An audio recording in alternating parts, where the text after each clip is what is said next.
ஞாயிற்றுக்கிழமை காலையில் இன்னொரு பிரச்சாரத்தை மேற்கொள்ள இருக்கின்றோம். நம்முடைய பள்ளிக்கரணை சதுப்பு நிலத்தை பாதுகாக்க வேண்டும். பள்ளிக்கரணை சதுப்பு நிலம் எத்தனை பேர் பார்த்துருக்கீங்கன்னு தெரியல எனக்கு. அது இந்த மேடவாக்கும் ஓஎம்ஆருக்கும் ஈசிஆருக்கும் நடுவில் இருக்கிற மிகப்பெரிய சதுப்பு நிலம் என்றால் அது வடிகால். சென்னையில் எவ்வளோ மழை பெஞ்சாலும் எவ்வளோ வெள்ளம் வந்தாலும் அந்த தண்ணி அப்படியே வடிஞ்சு எங்கே போவோன்னா அந்த பள்ளிக்கரணை சதுப்பு நிலத்தில் போய் அந்த தண்ணி வந்து அது ஒக்கிய மதகு வழியாக துரப்பாக்கம் வழியாக வந்து அங்கே நம்மளுடைய பக்கிங்ஹாம் கால்வா மூலமாக போகும். அதுக்கப்புறம் முட்டுக்காடுல வழியாக கடலுக்கு போகும். இதுதான் இயற்கை கொடுத்த வரம். நமக்கு ட்ரைனேஜ் சிஸ்டம்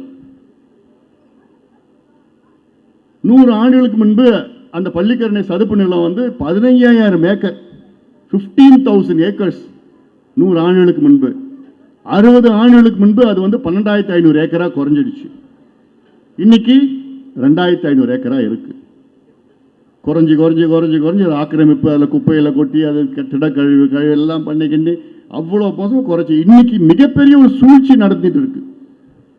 என்ன சூழ்ச்சின்னா, இந்த கட்டுமான நிறுவனங்கள்லாம் இருக்குது. ஹைரைஸ் மல்டி இந்த பில்டு ரெசிடென்ஷியல் இதெல்லாம் பில்டிங்லாம் வச்சுருக்காங்க, கிரெடாயின்னு வச்சுருக்கிறாங்க. அவங்க என்ன பண்ணியிருக்காங்க, ஒரு பிரச்சாரத்தை மேற்கொள்கிறாங்க. என்னென்னா, அங்கே இருக்கிற மக்களை வந்து தூண்டி விட்டு 1,00,000 பேருக்கு பட்டா இல்லை, 1,00,000 பேருக்கு வீடு இல்லை, அடுக்குமாடி குடியிருப்பு கேட்குறாங்க. அதில் எவ்வளோன்னா 72,000 கோடி ரூபாய் கட்டுமான திட்டங்கள் நின்று போயிடுச்சு. அதுக்கு என்ன பண்ணணும்னா, இந்த சதுப்பு நிலத்தை அழிக்கணுமா, க்ளோஸ் பண்ணணும். 15,000 ஏக்கர்லேருந்து இன்னைக்கு வெறும் 2,500 ஏக்கர் தான் இருக்கு. இன்னைக்கு நீங்கள் வேளச்சேரியில் வெள்ளம் ஏன் வருதுன்னா, இந்த சதுப்பு நிலம் அங்கே தண்ணி அங்கே போக முடியல. ஏன்னா இல்லை, சதுப்பு நிலம் இல்லை. வேளச்சேரி பாதியில் எல்லா இடமும் சதுப்பு நிலம் தான். சதுப்பு நிலத்தை நீங்கள் தூர்த்துட்டு அதில் மேலே வீடு கட்டினா வெள்ளம் தான் வருவாங்க. அப்படி நீங்கள் வேளச்சேரியில் இன்னைக்கு வெள்ளம் வருது, நாளைக்கு இந்த பள்ளிக்கரணை சதுப்பு நிலத்தை நீங்கள் அழிச்சிட்டிங்கன்னா டி நகரில், நுங்கம்பாக்கத்தில், மவுண்ட் ரோடில் வெள்ளம் வரும். தண்ணி போகிறது, தண்ணி இருக்காதுங்க. அமைதியாக பேசிட்டு இருக்கல, என்னப்பா என்ன ஒரு கூர் கூட இல்லை உனக்கு.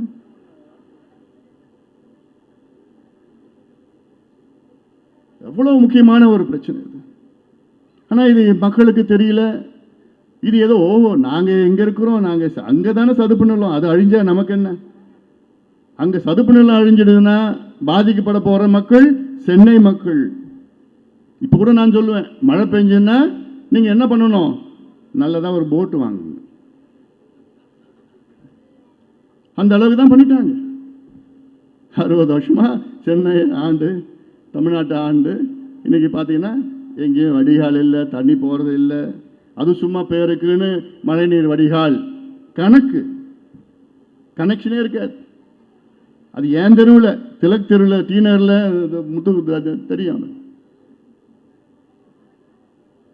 வடிகால் போட்டாங்க, மழைநீர் வடிகால் கட்டினாங்க. அது கட்டுறதுக்கு 2 வருஷம், வீட்டுக்குள்ளே கூட போக முடியல.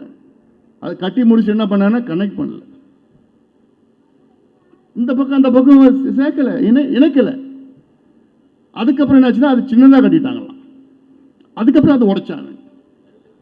அதை உடைச்சி மறுபடியும் பெருசாக கட்டி சென்னை முழுக்க தான் கொள்ளடிக்கிறதுக்காக.